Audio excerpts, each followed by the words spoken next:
Selamat datang mahasiswa farmasi dan apoteker Indonesia di kelas Pharmacist Patient Counseling Series Diabetes Mellitus. Saya apoteker Rizny akan memberikan gambaran umum materi yang akan diberikan pada kelas ini. Kelas ini akan mencakup 3 topik. Topik pertama adalah penjelasan umum pelayanan konseling dan edukasi pasien diabetes mellitus.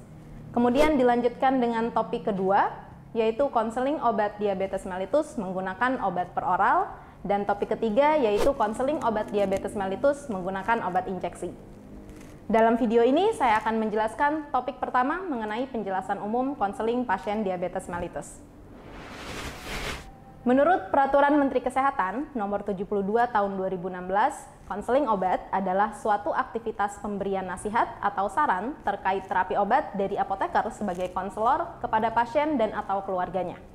Konseling dapat pula mencakup identifikasi masalah terkait obat pada pasien yang diikuti dengan diskusi solusi masalah tersebut. Melalui konseling, pasien diharapkan mendapatkan hasil terapi yang optimal, risiko ROTD yang rendah, dan pengobatan yang cost efektif. Seringkali dalam melakukan konseling atau edukasi pasien, apoteker perlu menentukan prioritas pasien yang mendapatkan konseling. Kriteria pasien tersebut adalah pertama, pasien dengan kondisi khusus seperti pasien geriatrik, pediatrik, pasien dengan gangguan ginjal, gangguan hati, pasien hamil dan atau menyusui.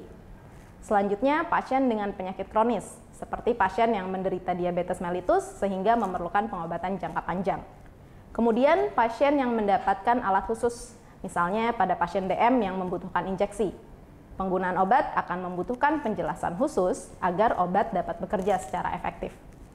Selain itu, pasien yang mendapatkan obat indeks terapi sempit dan polifarmasi juga menjadi kriteria pasien yang dikonseling, termasuk pasien DM yang mendapatkan banyak obat kombinasi dengan berbagai komplikasi yang menyertainya. Terakhir adalah pasien yang memiliki riwayat kepatuhan yang buruk.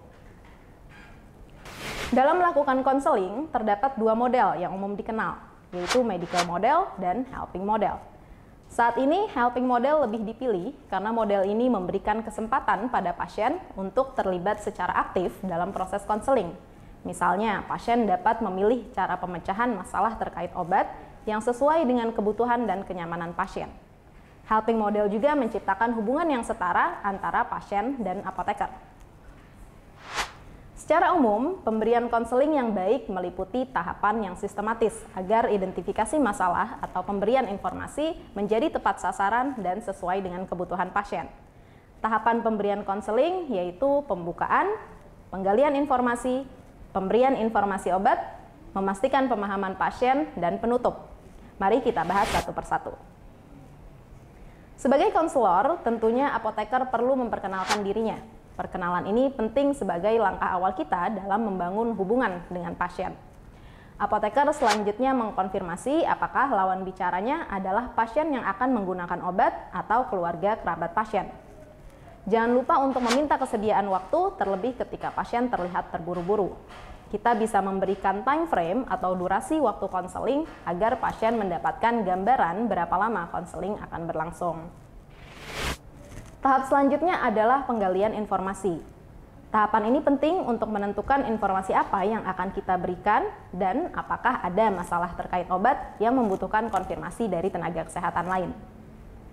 3 prime questions bertujuan untuk menghindari pemberian informasi yang tumpang tindih dan mencegah informasi yang bertentangan dengan yang diberikan dokter, seperti misalnya indikasi obat, karena obat bisa memiliki berbagai indikasi.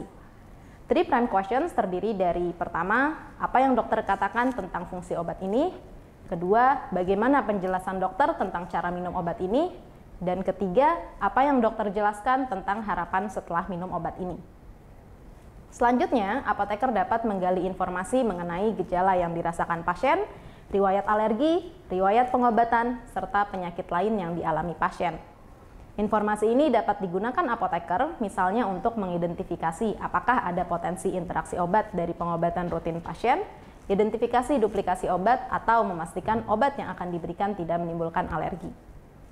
Perlu diingat, dalam melakukan penggalian informasi sangat disarankan untuk memberikan open-ended question atau pertanyaan terbuka. Pertanyaan terbuka mendorong pasien untuk memberikan informasi detail yang dibutuhkan apoteker dalam menggali informasi. Setelah penggalian informasi, apoteker siap untuk memberikan informasi obat.